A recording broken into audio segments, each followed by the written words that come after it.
It was a cold, snowy day in the winter of 1972 when 22-year-old student Sotria Kritsonis set off to college wearing a warm, woolly hat to protect her sharp new haircut.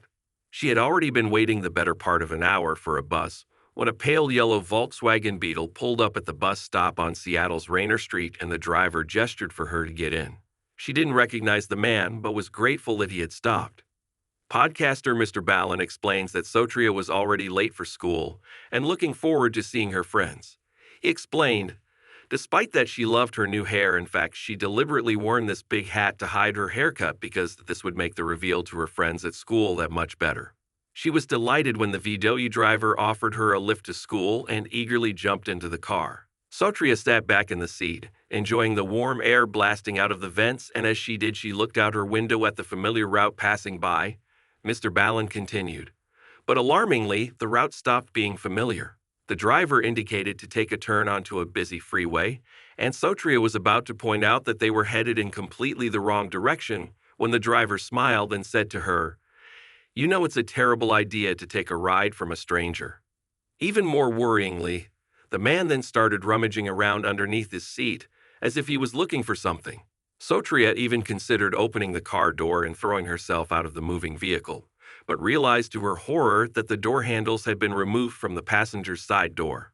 Sotria got the strong impression that the man had found whatever it was that he was looking for, some heavy metal object that she never quite got a proper look at.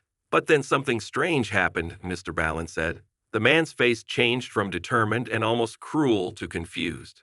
Sotria watched as his eyes darted up to the top of her head, and the man told her to take off her hat. With trembling hands, she did as she was instructed, although she had no idea why he was asking.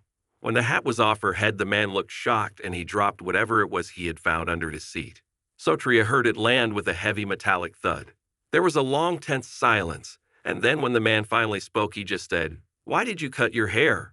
Then, to Sotria's surprise and relief, he turned around and dropped her off outside her college, telling her that she was lucky.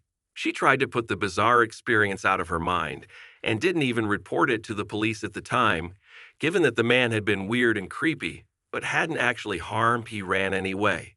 Sotria had almost completely forgotten about that wintry morning until she happened to see a familiar-looking face on TV. She turned up the sound on the news broadcast to discover that the handsome, wavy-haired man been escorted by police into a courtroom was Ted Bundy.